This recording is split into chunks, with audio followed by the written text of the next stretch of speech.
Hey, yo, ladies and gentlemen, we I'm gonna got the one interrupt you and the whole only time. Jon Beason on the Stew and Crew podcast. Um, my host Jeremy Kelley here. We are blessed to have my man working out as we speak. He's on a bike, ladies and gentlemen, On a balcony. on the balcony Don't Because stop. in Florida. Yes, He just sir. got home this morning at 5 a.m. No. Tired as a 5 p.m. dog. 5 p.m. yesterday. 5 p.m. 5 p.m. yesterday Yep. after a long weekend. But ladies Yep. and gentlemen, Jon Beason, first team All Pro, 3-time Pro Bowler, drafted in 2007, Two-time All-Pro. round one, pick 25. You know what I'm saying? Jon Beason, the Beast, number 52 on his jersey, number 1 in your heart. You know what it is. It's my dog, my guy. Hey, yo, Jon. Listen to this guy. He's working on his intro. Hey, yo, Jon. This guy. No. He's a producer. He should be behind the screen. You know what I mean? Hey, Like our guy Hogan. producing beats, huh? That's his, yeah. But I think one day I had to tell Stu, I'm like, yo, Stu, check this out, bro. Like, you know you're not an ugly dude, right? Like you around here walking around like you're ugly. Like you need to be in front of the camera. You know, he wanted to make beats. This is how he do his hands, JK, when he in the studio. He's a pianist. Bro, Hey, no, so- he do this one, and he do the beat, the I do all of it. 808s and all that. Soundboard. Hey, yo, me and And- Beast used to have some nights, bro. We used Jack to of all be in trades, the master of studio. none. We Bro. used to be in the studio going ham. I'm glad I tell y'all you- both I- gave I- that I up. tell you. we No. appreciate it. Bro, No, it was bro. nice. Hey, JK, don't act like you played and now look, you know, now you orchestrating, Got to pivot. you winning, now you know, in front of the mic, you got it too. Man. So Great to see you, wear man. multiple hats. Love, Hey, love. it was time me well stop. spent this weekend, man. It was time well spent this weekend. We enjoyed having you back in the building. Yeah. Look. So you have been back a few times now, right? What, twice, 3 times? I think the first time I was back was like in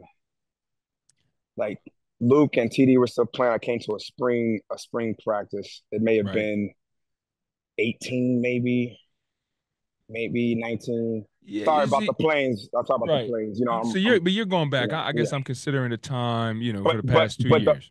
But yeah, 3 times. You're correct. And it's really Got it. because of yourself, and your professionalism in terms of reaching out. Obviously, TD connected us, and No question. you know, the job you're doing with the Legends, man, it's different. It's different. So We appreciate you. we all appreciate you, and you know, Stu, I'm sure he feels the same way. But Yeah, man, this weekend, especially for my class, man, you know, guys I haven't seen since we, you know, strapped them up. You know, Rosario reached out and was like, yo, I'm gonna make it in. You know, obviously connect you guys. And met his sons I haven't met before. Right. You know, best man in the wedding, Stu, me and Stu. Yeah, you know, me and Beast at there the was wedding. cutting yeah, up. Those stories came out too this weekend. Yeah, Stu back then, you know, Stu had just started breaking tackles, and he was breaking, you know, tuxedo pants too on game day. You know what I mean? Like I say, Stu, First of man. I don't know. Like your tailor must hate you because like Stu, like his thighs are like tree Bro, trunks. bro, So Beason I don't know how you Listen, I was Yeah. beat eyes back in the Yeah. day, dog. Playing We were- running. I don't Yes, believe he was. I swear. I Stu, what's your combine numbers? Like 5'10", 238, something like that. Yeah, 5'10", 235. 235. I Fofo mean, through the dough. this man ran 4'4" after toe surgery. Yeah. Yeah. Hey, this is so Stu had his welcome to football moment early. It might have been the first or second day of pass, and this is when, you know, practice was still live down in Satanburg. Shout out Two a days, real day, real two a days. that's what y'all real call it, two-a-days. Satanburg. Yeah, Sparkle Satanburg, City. bro. We call it Sparkle City. Listen, Right. I'm from Miami. I don't ever recall getting sunburned before.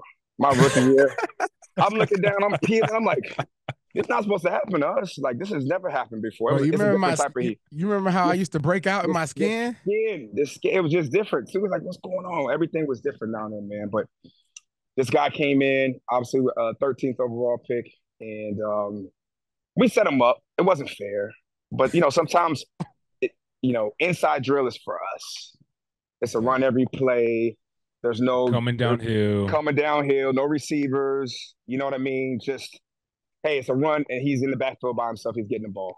So low power. So two things, Stewie, about your welcome to football moment. It was in the same 5-6 play script, and we call the blitz off the edge. Thomas comes to the line of scrimmage. At playing the wheel, I'm playing the mic. Of course, he's on block because he's coming off the inmate off the line of scrimmage. So Stewie takes his own step to Thomas. As soon as he gets the ball, it's like kind of like, man, this is set up. He's just looking at TD like this. So of course, TD hits him, picks him up about this high, slams him. I jump on TD, we going crazy. What's up, Rook? What's up, Rook? We try to see. We try to see. Then what happened? Well, see, I wasn't ready. I didn't really know. But I always describe Stu like this, and this is funny because you practice the way you play, right? So it's not a switch. But again, so Stu's like, all right, I'm sure myself. So boom, open up, big zone play, hit the gap. I'm clean, he clean. Man, I just remember hitting this dude. Now, obviously, we're not full speed to the ground, thud, but thud means I'm giving you everything, but I'm just not going to take you down. Right. Mm-hmm. And he probably don't know. He probably mad because he just got dumped on his head. I didn't even know. I didn't know who I was running up against. I was just running at whoever it was about to get his pain. He was mad. So when I hit this dude, like it was a stalemate, but I kid you not, even in a game situation, right? It felt like, when you if you're in a condo building or you're in a mall and it's like one of those big pillars like this, like those big like foundational pillars. You always like, man, if I hit that, like, going, this is why the building's not going anywhere. Man, this dude, like that's a real estate dude right there. Like it was just, I'm like, this dude is for real. You know what I mean? So I knew right there, we had something special. And then I want to say, I think it was the first preseason game. Like a lot of people don't put credence into preseason. Right. Some teams lose all 4 and then win 13 games, and then some teams win all 4 and lose 13 games. So you really can't say. But we played Washington Redskins. So that was your first game. That was my first real. That was my first That was the preseason game. My first preseason game was the Philadelphia Eagles, and I got in the fourth quarter. Coach Skip put me in there in fourth quarter, and I gotta be a guy. I got baptized, boy. I got baptized first carry, and then Skip put me right out. He's like, "Get him out of there. I don't want to be on the line." That was probably from Fox in the morning. Hey. No, take him out. Take him out. But my first game for real was the preseason game against the Redskins, which was fun, man. It was surreal, really. Like I scored a touchdown going down their sideline, this outside run play. All I did was follow Brad Hoover, bro. That's the play. I think it was like a toss or a belly pitch play, it was just an outside zone. And I remember Stu hit the corner, and I was like, is that dude moving that fast? And then I think one of the DBs like tripped him up, and he kind of did one of these numbers. Yeah. And then kept his balance, and then he just went. He looked like Maurice Green because they kind of built the same, Mm-hmm. It looked like he was running 100, bro. He just started picking them up and putting them down, just like Derrick Henry the other night against the Bills, your Bills. And then shout out Buffalo. McDeasy, my guy Beamer, my guy Beam up, being up there. And I said, whoa. Different. This is gonna be different. And then what players don't realize, especially when you have the glow, when you got it and you're playing at a high level, but like I used to always say, and Stu noticed, I used to use the word like you gotta play if you have some conviction about you. Like all the time. Stu's such a nice, pleasant guy. I'm like, yo, Stu, man, like, bite, hunger. He brought the best out of D'Angelo. And myself, Thomas Davis, we used to always compete against each other. We used to say, look, it's not about what the offense do. I was like, yo, it's me and you. Who's going to have more today, me or you? Yeah. At practice. Remember, Stu, we would sprint on the kickoff team. Who's going to be? He was L5, I was R5, and vice versa. We want to be the first ones down. It was a competition. It wasn't practice. Everything was competition. That's right. And then they would just be, just on air, JK, just on air, running through plays, during endo, the ball's on like the 15, 20-yard line, and then boom, Stu would just take his steps, boom, and then hit it. But then when he got through the line of scrimmage, the last one, they would sprint the full length of the field all the way to the end zone, 75, 80 yards. And then D'Angelo the same way, very special back, 4-3 guy. I still believe Stu, I think you get him in a race. In a race, I think you get. It depends on what's at the finish line. You know what I'm Yeah, saying? yeah. Like if there's You if know, there's a Cinnabon waiting on me, I might get there. right. So that's what me. I need something to chase. You know what I mean? The birth Yeah. of the I'm like a Panthers' greyhound out there. all-time leading rusher. Yeah, man. Yeah, Look at man. him. No, appreciate you, It was John. No, special, man. I'm gonna Yeah. tell y'all something about Jon Beason, dog. Like, if it weren't for John, like, cause I remember you had broke your arm or your hand. What did you do? My rookie Man. year, 2000. So Your what? your Well, your rook- 2008. your Oh no, rookie no, year. no, no. I had Your a shoulder. I had a torn labrum the whole You had season. Yeah. surgery. You had No, surgery. no, I finished it and I had surgery in the offseason. In the offseason, yeah, because I remember coming to OTAs after I had got drafted, and I was in a walking boot. And oh no, your rookie year. Yeah, my wrist. rookie year. Wrist. That's what it surgery. was. I remember it was something like that. Yeah. And so I just remember seeing this guy and like, oh, that's the guy they drafted last year, right? Like, and he's out here, he's hurt, and he's watching practice. I didn't feel alone because I was like nervous wreck showing up. Correct. I'm in a boot. They just drafted me. How are these guys gonna perceive me? But man, you, Ryan Khalil, like y'all made that transition very special for me because you really took me in like a legit brother. When I tell you my man's had me at his house, I remember you had the condo, The like Thanksgiving, the condo, Thanksgiving, like your mom's, my grandma, everybody, like man. Your brother Adrian. Yep. Like when I tell you football was special because legitimately this locker room had guys in there that wanted to be family. And like, I mean, we battle, we cry over games we lost. Like we be in the studio, like tearing just up, bro. Sobbing, bro. Like why did we lose that game? It's the part that the fans don't necessarily see. It's almost, I think every player, especially at the highest level at the NFL, you need to know what it's like to be at the bottom. Yeah. Even if you don't stay there long. I'm talking about like rock bottom, like, you know, you're talking one Monday night game in 6.5 years, you know, one Sunday night game in 6.5 years, one winning season in 6.5 years. Like, and to get up after every play or even in the offseason to get up and train and try to have one great rep, one full out sprint. You gotta have something special about you to keep going when it's really just bad all the way around. And the thing about ball, where it is special because it is relationships, you can play great. There's games Stu played great, we lost. There's games that I played great, we lost. Seasons I played great, we lost. But you want to be the same player, whether you're up 30, down 30. And I think that's probably the hardest thing for a player to understand or to fight through. But then also, you know, we do want the fans to know that. We want the fans to know that it matters to us, regardless of what the score is. And you can tell. You can tell when you watch certain players. You can tell if they really care, if it really matters. Body language, pursuit, effort, all of those things should always be present. And that's the building block of foundation, the building block of success first. And then hopefully the team result, it has to trickle out. I gotta get one more guy better. That's why I have this special relationship with John. He's not even on my side of the ball. Yeah. But my mentality as a player in terms of being a teammate, you know, I knew John Casey. I knew Jason Kyle. I knew Jason Baker. Those are specialists, okay, from 2007. And then look, my brain don't work the way it used to. It might sound like it does, but it don't.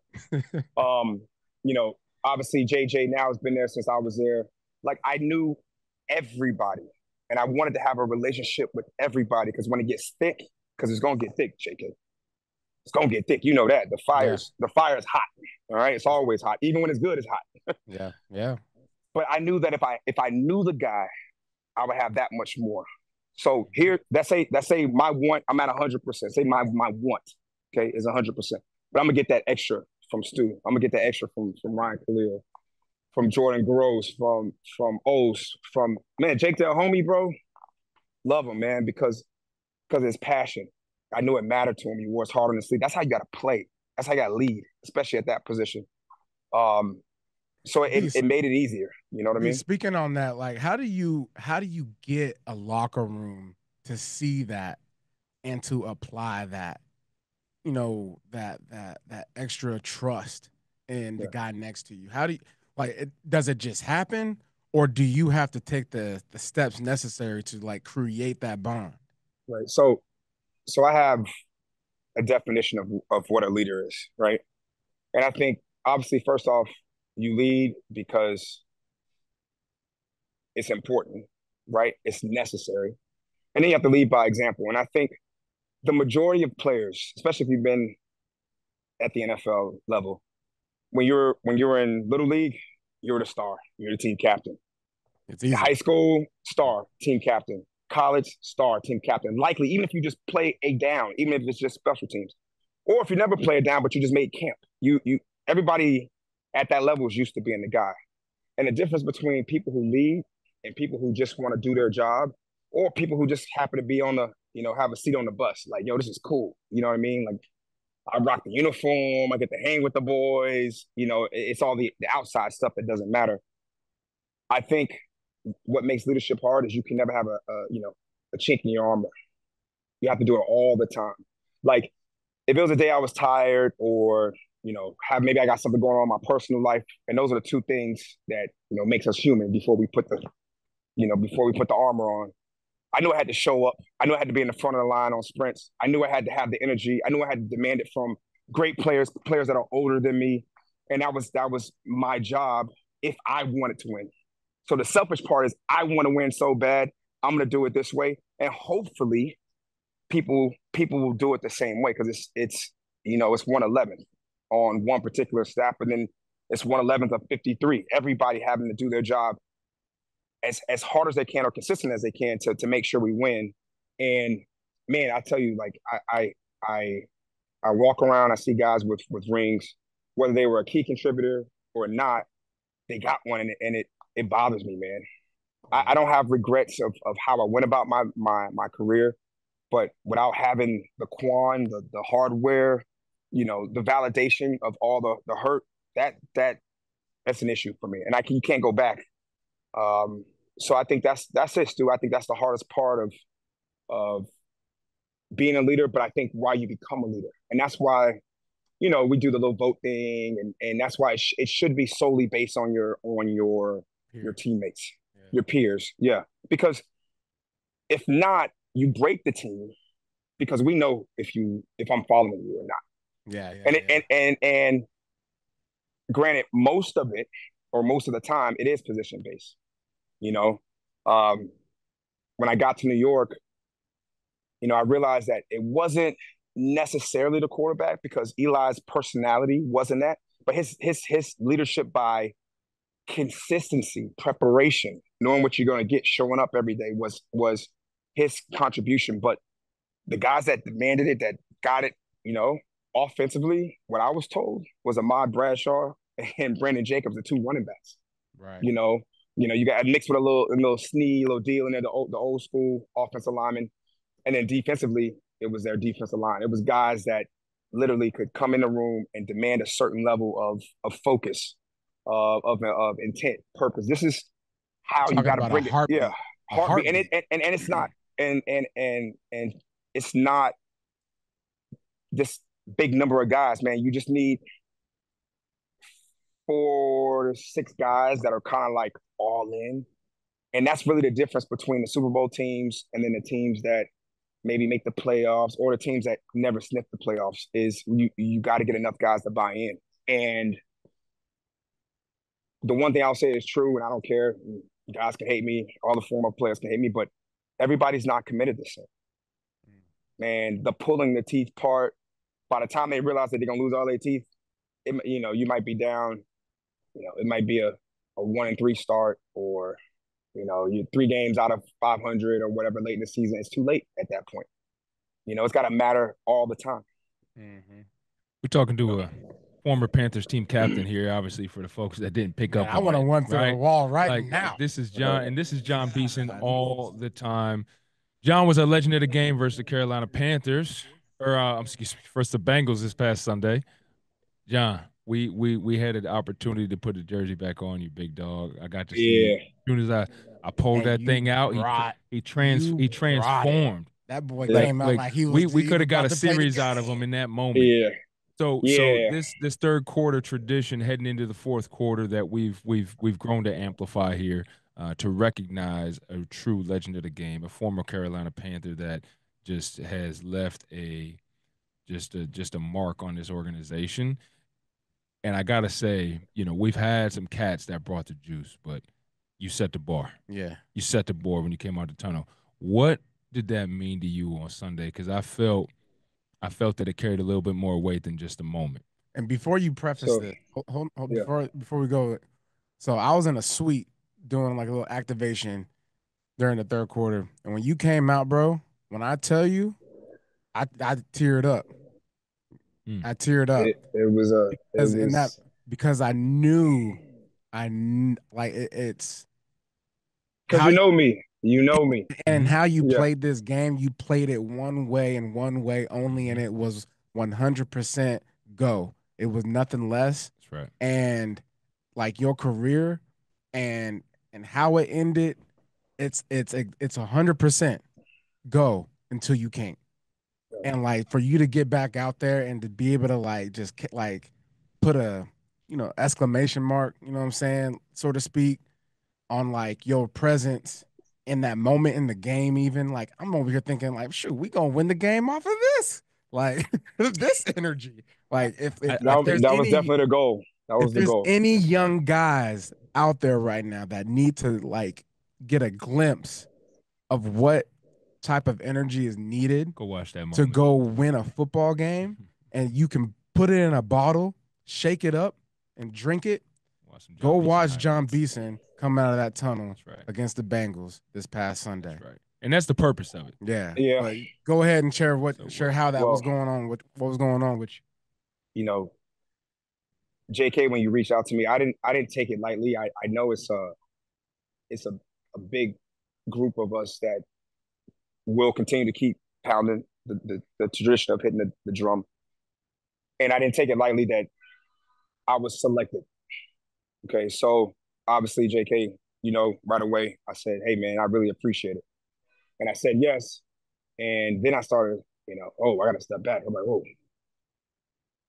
They got to remember me the way I left it, right? Like I can't be a shell of myself at, I'll be 40 in January. Like I know what I was. I know what I intended to be, how I went about my business, and I want to leave people with that impression of me. So to be honest, people, hey, man, why aren't you coaching? I can't. It's the scars of not being a champion are still there when I think about it. Not my career, Stu. Yeah. A champion. And when given the opportunity, I said to myself, I gotta leave it the way I left it. So of course I said yes, but I tell you what, out of the 7 years that I was there, I've never been more nervous, not even my rookie year, first time coming out of the tunnel, than I was that day. But when needed most, that's who you really are, right? When the game's on the line, gotta have it moment. How do you perform? That's the standard. Nothing else. Nothing else. No other plays matter except when needed most. So, obviously, Jeremy, we walking through the tunnel, and I'm, you wouldn't notice, but inside, I'm cowering. I'm scared. I'm nervous. I'm nervous for my body because I know where I'm at physically. But also, I don't know how I'm going to react. So the smoke helped. I'll say that. The smoke helped, and I said to Jeremy, I said, man, I got to switch, bro. Like it's time to go. It's time to go. Like when I do this, and it's an aggressive analogy, Stu notice, but when I put the helmet on, like my helmet's the gun, and then my mouthpiece is the bullet. It's time to go. Yeah. Okay. I'm aiming and I'm firing. And we're down in the game, and I'm saying to myself, where would I be? What would be my mentality right now? And if you want to get a taste of it, go watch the only playoff game I've ever played.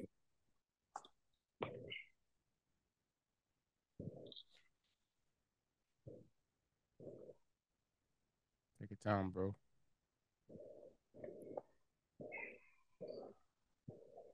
You want it so bad. So I think in the moment, I wasn't going to pound the drum. Mm-hmm. I was going to work. Mm-hmm. Right. And it wasn't until I was done and had to walk off that I realized, oh, I'm not playing. I'm not playing. You know what I mean? So when I left, I always dreamt of coming back to Panther Stadium. Not because I ever wanted to leave, because I never did. But if I had the opportunity to come back, come out of the tunnel in a different uniform, out of respect for the gift of the dream of playing professional football, I was going to be me.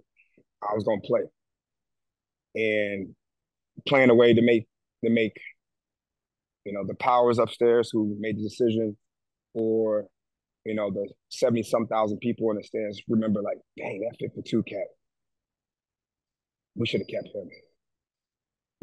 So that's what it was for me, man. You don't just do anything. It's the more you can do. It's the mentality of everything you touch. When y'all touch these microphones, don't just do it. Yeah, intentionality, man. That's one it. thing. That's one thing about you, like your intentionality. I remember going in the off seasons to Florida with you. Meet up. I get a spot there in Sunny Isles, and we go to the Jewish Community Center with Bomarito. Pete Bomarito Performance Systems, Right. Best in the world. Go ahead, Stu. And we can be hanging out, and he'll be like, "Hey, what y'all want to do? This is my city. Like, go out to eat. Get a couple drinks. Yeah, go out. We touch the town. We young touch dudes. the town. Yeah. Like, and then, but one thing for sure, and one thing for certain. 6 a.m. At 5:30, like 6:30, 6 a.m., 5:30. You getting up 5:30, yeah. You gotta get up at 5:10. Yeah. Yep. 5:30, you better be up so that way you on your way to meet John on the field. Otherwise, you're gonna be talked about. One of the things that I really took to heart was like, man, I don't want to let John down. I don't want to let him down by showing up late or not coming at all. Or not working. Or not Once working. you're there. Yeah. You know what I'm saying? Perfect. Like, yeah. And I really learned how to work. And I mean, I was hurt, banged up throughout my whole entire career. But one thing I really learned was like, hey, man, if you are here, there's no excuse. Yep. You got to put in some type of work. And like, I really I wouldn't have learned the extra work ethic that was needed to sustain the football career that I had if it wasn't for John. Very special career too. Like, bro, I God honest truth, bro. Like I remember like car rides, us just talking, like, and you just like, hey man, just stay tapped in. Like, I know you hurt, like, but you gotta show up on Sunday. You gotta be every time you go out there, it's Sunday. like somebody go low. They take the coward route and go. They don't want to deal with you. They go low, man. You would have an ankle injury. First carry off not being hurt. Boom, ankle injury. Yeah. Throw your helmet for the level of frustration. And you know what, Stu, I want to mention the guys that came, because they need to be, people need to know. Okay, so first off, Stewie came, but not only did Stewie come, he also brought another all-pro college teammate with him. He was like, hey, yo, Birdie, Jairus Bird, like, yo, you need to come down here and do this with us. Yeah. Okay, so again, the man next to you, making the man next to you better. So he brought his college teammate, best friend, down to Miami also. Charles Godfrey. Yep. Man, my backbone, my right arm, my guy. 30-30. He was there, and Godfrey is a worker. Yes. Okay. Also, he got the mentality. Okay. Sherrod he came Martin. down. Sherrod Martin came. Dante Rosario came. And Thomas Davis has worked out down there with me in Miami. Chris Harris has come down. One of the best safeties ever played the game. one of the smartest players, hardest hitting players. With probably Hitman, with probably the least amount of ability. Okay, I mean, he was one of those guys that played the game, loved the game, and had to make up for maybe some physical limitations. Like I wasn't the biggest guy or the fastest guy. Chris was a big safety, but maybe not the best cover guy and not the fastest guy, but smart. Mr. Turnover. They screwed him out of the record for the most forced fumbles. Shout out Chris Harris. Now he's an outstanding defensive back coach all over the league. But the reason why it was 6 o'clock, Stu, first and foremost, when you work out, and this is for everybody, you don't just train your body, okay? You train your mind. And when you train your mind, when it matters most, when it's the most hot, and the fire's the hottest, okay? That's when the mind part takes over controlling the body. And I used to say, when you step between these white lines, all bets are off. And I didn't have my level of confidence based off of just me. My confidence came from the fact that I knew that whoever I was going up against, I bet my last dollar that they didn't sacrifice, they didn't do what I did for this particular moment to have a successful play against me. So when the ball moved, I expected a result because I felt like the football god should bless me because I've already made the sacrifice. So the 6 a.m. thing was to be up and doing it while other people are dreaming about it. Okay. And bro, no one's holding our hands, bro. It's South Beach, man. It's February. Okay. And I always started the day after Valentine's Day because that's usually when the Super Bowl had just ended. That Monday, I'm up and at 'em. I'm saying no one started before because the season just ended last night. So that was the idea. And still tell you, we used to start in mid-March, and then the new CBA changed everything, and then we started mid-April. And for me, it was a job interview, the first day of workouts, the start of the off-season conditioning program to show up. Kids were in great shape, and I ran with a small skill, and not a level of embarrassment, but I'm running with a purpose. I'm not running to make the time. So if you've been sitting on your ass for the last 6 weeks because we didn't make the playoffs because we sucked and you ain't do nothing, that's not my fault. Right. Okay? If we got to run four 200s, dude. Remember first day, Jerry Simmons. Shout out Jerry Simmons. Yeah. 2-minute rest in between 30 seconds. Yeah. Easy work. Okay. Yeah. I'm running 24, 25 seconds. And if you're a DB and you way faster than me, you're going to look up and be like, man, what B's trying to do? I'm trying to get somewhere, man. And it ain't just to this finish line. So if you pull up or your back get tight because you ain't been doing it, that's not my fault. But that's why I was a leader. And that's why you vote for me as your captain, because you say, I'm going to follow that dude. Because what I'm unwilling to do, he's willing to do. And I think that drove me in the offseason.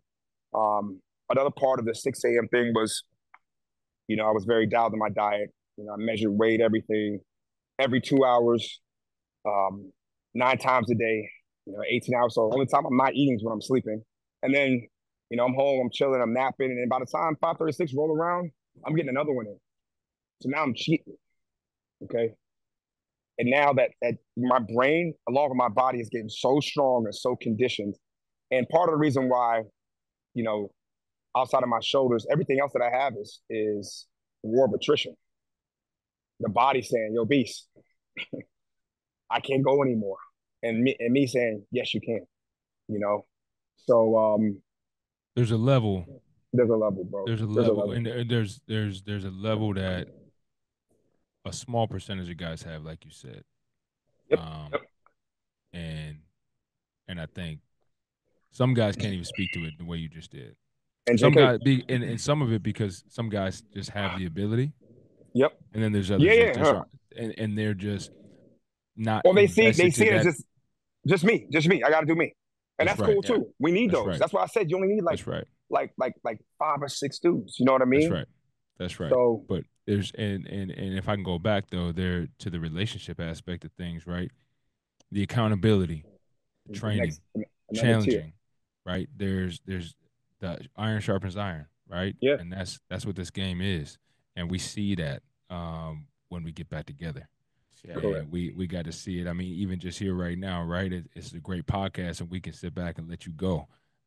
And I think this past weekend was special in a lot of ways for a lot of reasons that you mentioned, that Stu just shared, and you got to see the bonds that exist within this game. Mm-hmm. You know, the Adrian Allison, Chief Relationship Officer from the Pro Football Hall of Fame, that presented Pep with his Ring of Excellence, right? Correct. It's only 378 of gold jackets walking this planet. Crazy. There's only 30,000, roughly, Mm-hmm. NFL players that walk this planet. And that is a very small percentage, right, that have ever played this game. But there's even a smaller percentage that can talk to it the way that you just did. Yeah. And so it's something special, man. And it's kudos to you. And I'm glad that we got to share that moment on Sunday. And Stu said it beautifully. There's an exclamation point, right? And when you came out that tunnel, I think the stadium was alive again on Sunday, man. Bro, yeah. In ways that I know, and I'm speaking as the newbie at the table, having only been here just shy of 2 years, but there was a energy that I have not seen. There's momentum right now behind this team. There was a loss, but only in the win-loss column. That there was a lot of wins on Sunday, both on and off the field. Yeah, Beast. On and off the field. Speaking to the game, right? Shaq Thompson tore his Achilles. Yep. Yeah. You've torn your Achilles. I had an Achilles problem. Mm-hmm. We know the road. The road, yeah. Mm-hmm. There is recovery there is recovery. Absolutely. How that looks like, it can get a little weary as far as like, I'm gonna recover, but what am I gonna be like? Yeah. I want right now, bro. If Shaq ends up hearing this or watching this, give him some energy, please. He needs that because he needs that. Because I remember because I just remember, bro, like when I was hurt a lot. Just in case, I was hurt a lot, and Beast built me up every time I was around him. And it wasn't by me asking, it was legit out of his DNA. And we'll get to this, like, as far as where that comes from, because I want to know where that comes from, too, and everybody needs to know. But go ahead. All right, well, first off, I think that we all know adversity builds character. Okay, now, what does that really mean? It sounds good, Shaq is cemented forever already. Okay? He's watching the sun set as opposed to the sun rising. Okay? So we know there's a start and there's an end to everything. And he's watching, and it's a beautiful sunset. He should feel proud. But there's special moments in your life and in your career. More special than getting drafted. More special than scoring a touchdown. More special than making a game-saving tackle, interception, sack, whatever. It's more special than that. And it is about adversity. And so you remember this. When you think you love something, right? And remember, no one can prove love. We've been taught the definition of love when we use that word, and it's loose because there's no confirmation from anything or anyone except for how you feel inside. And no one can see that. Okay, so when you say you love this game, you don't know what love is until it's taken away from you. And some people go through unscathed, have a clean career. They never have to deal with, that special moment where you don't have it. Yeah. I used to refer to my injuries as spinning around and talk about the guy who carries the briefcase, old school, or the office guy, the guy who has a cubicle, okay, who's who's making his money like the majority of the world with their mind and their heart and their drive. I used to say, for me, what it felt like was I walk into the office, okay, everybody's at their cubicle, and mine has, plexiglass on it, and it's locked up with chains. And everybody's like, "Beats, what's up, man? What's up? Yeah." Everybody got the key. Like, we all want you to work. The city wants me to play. I want to play. But for whatever reason, the doors. There's nothing like having it taken away and then you saying, I'm never going to let it go. And then, Stu, and you notice about me, I said, who I used to be, I'm going to be better. I'm going to be a different Jon Beason. That was my goal. And then putting that into action, it made it like, okay, cool. That wasn't enough. Okay. I got to do more. Well, what didn't I do? Or how can I let them say, hey, he don't have it no more? No. That's got to be Shaq, the little bro, the little homies mentality. Because that mentality, I believe, in terms of coming back from something big, makes it real small. Yeah. Small thing to a giant. Like, I think, and it's got to be that right now, right? Like, he hasn't had the surgery. He's probably going to have it this week. He's going to wake up, boom, look down, 12 weeks for me, non-weight bearing, scooting around Charlotte, but once they took the proverbial handcuffs off me and say, okay, Beast, it's time to start training. Oh, we off to the race. And Stu was there. I was maybe 2 weeks off of being cleared to run. And I'm struggling to run with guys. We had to run 10 200s on extended cardio day down here in Miami. And I'm used to being first. I mean, I don't like not being first. Okay. But I was humbled. I didn't earn it because I've been on the shelf. I've been trying to walk and then jog again, let alone trying to, beat, Darius Bird, another guy who came down to train, 4'3" guy. And I didn't win them all, and it made me mad. So I ran extra by myself. What's up? And I'm like, it got to feel right today. I got to win just today. I have to do enough today. And that's got to be Shaq's mentality, right. Yeah. And like I said, he can rely on the fact that the foundation is laid. That thing is not concrete. That thing is steel, okay? Shaq Thompson, bro. He's going in the ring of excellence one day. Okay, but what does he want? What is still his motivating factor, his driving, his purpose? That's got to be right there with the fact that I'm not letting it slip. And then he'll be fine. Yeah. That's got to be a mentality. And there's going to be – he's going to have to block out the naysayers, right, as you said. Some people are going to see that sun setting for his career. But and even if it's not in Carolina, because remember, it's not so much about this particular injury. It's about last year's injury. For me, it wasn't about the Achilles. It was about I was the first one. It was then the microfracture surgery the next year. So you're on the shelf for 2 years, and then now you're eating into that guaranteed portion of your contract. Everybody doesn't have the opportunity to overcome. We won't speak on guys. It's probably like one guy that comes to mind that can overcome being hurt for 2 years and, keep his money, stay on the team, that constantly gets a hall pass when it comes to staying in the league, getting a chance. Back-to-back IRs early in the first quarter, first game or two. It's tough. Tough. Yeah. The business side of it.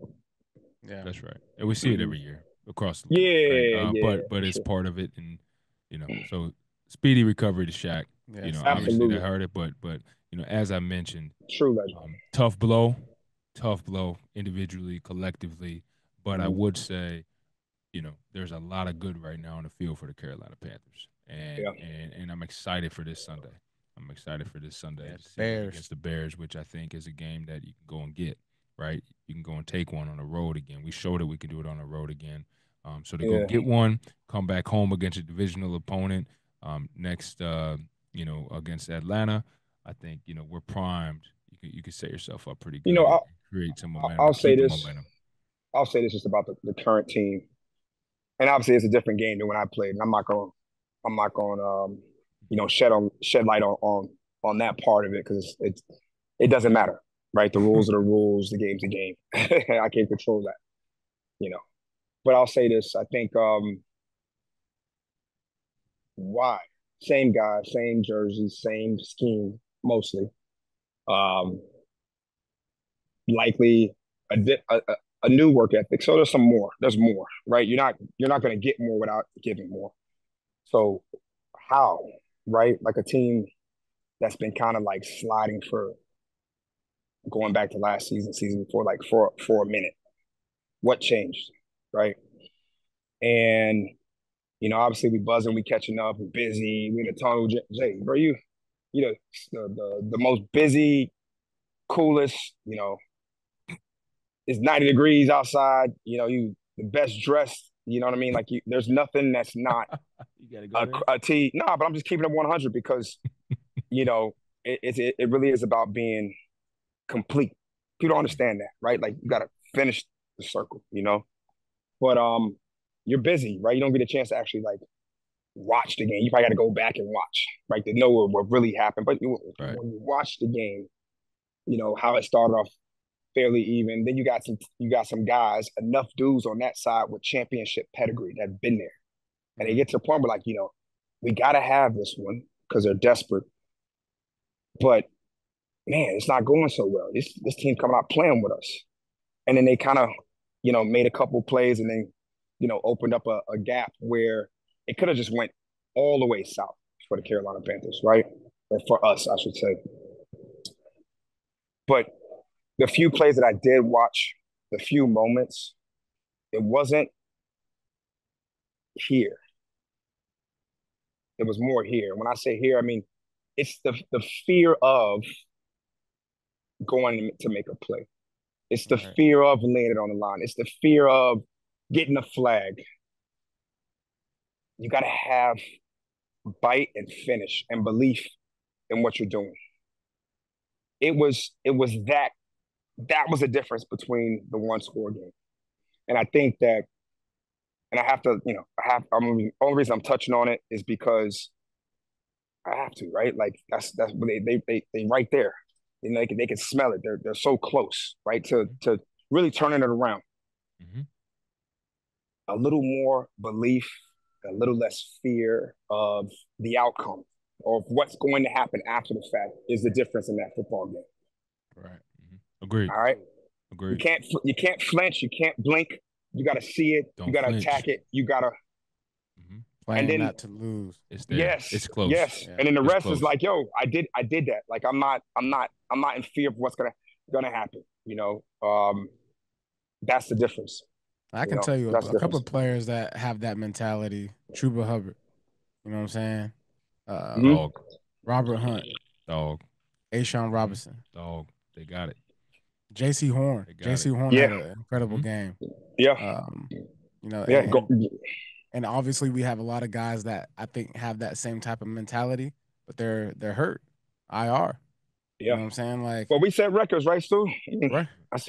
I think I'm part of the most IR guys in Carolina Panther history. Yeah, and I'm also a part of the most IR guys in New York Giant history. Like, bro, I got some records. You know what I mean? Yeah. Hey, I'm doing it on that side too. I'm gonna be great over there too. You know what I mean? Right. But it is what it is. But yeah, man, that's the luck of it, right? And you have to show up. You got to show up on Sundays. And so I like what we're seeing. To your point, sure. To your point, right? What changed? But I think there's a belief right now, and there's a closeness to success. There's a closeness to the energy shifting completely. I think right now we smelt it. We got a taste, but we're close. Man. So you got to do your job, assignment football, and That's then right. your job plus. Yeah, keep it. Your job plus. Keep it. You know, we talked about this on Sunday. Football 101, man. Yeah. Catch, tackle, finish in the red zone. Right. So you get those things done. It sounds simple. It sounds trivial, but that sometimes is what the game comes down to. Football. Gotta win those one-on-ones. No question, man. I thoroughly enjoyed this podcast, man. I enjoyed this conversation. Yeah, man, this was amazing. Jon, man, it was like we all know, it was a very, very special weekend. We didn't get into it entirely, but that's totally we touched on it and we got something better. Yeah, and I love that, man. We got Beason. We got the raw and uncut. We got the inner mind, the inner lockings. That's right. Of how to be great. I think if anybody tuned into this podcast today, right? I think Jon, you did a great job of pulling back the veil. Thanks for having me, man. What it takes, a great player. Yeah, thanks for your vulnerability. No question. We love you, man. Panther Love Nation. You too, man. Love you too. The fans love you. It is a brotherhood. They don't, it's like this, man. Yeah, it really is. It's a beautiful thing. Right. Like just, like there's so many changes that happen over years, but when you're in the midst, like how you got us together this weekend, Jeremy, like. I'm telling you, like I'm still getting texts from guys like, man, it was good to see you. It was good to talk to you. It was just good to just be around each other. And you don't really realize, like I was talking to Make, and he was like, man, I came my bodyguard back right there. Yeah. I came back last year and I said, oh, they got to do this again next year. Yeah. So Mike said, you better do it. I got the text. I got the text. Oos, but we coming back. It's a reminder that, just men in general, we need to be around like-minded individuals as much as possible. And so, like, my hope is that we get more opportunities, not just once a year. We doing this multiple times a year on different occasions. And so, absolutely. And shout out Jeremy Kelley. Yeah, well, no, I'm going to go ahead and say this. You set a record, bro. I'm going to say this. It's a shout out to Dave and Nicole Tepper. Truthfully, they show up, and they showed up to everything, and they give us the space to do that. And from day one when I first met Nicole Tepper, she talked about player care, and this is a ripple effect of that. So they allow for it, and they embrace it.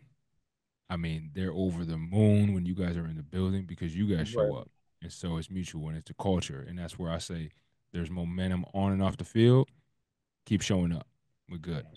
Keep absolutely. Up. All right, man. Jon Beason, we appreciate you. Keep pounding. NFL legend, Panthers legend. We're going to be in touch. Get that bike ride in. Get that workout. Ahead, get that workout. Man. Yeah, I love you, bro. Love. I love peace. All right.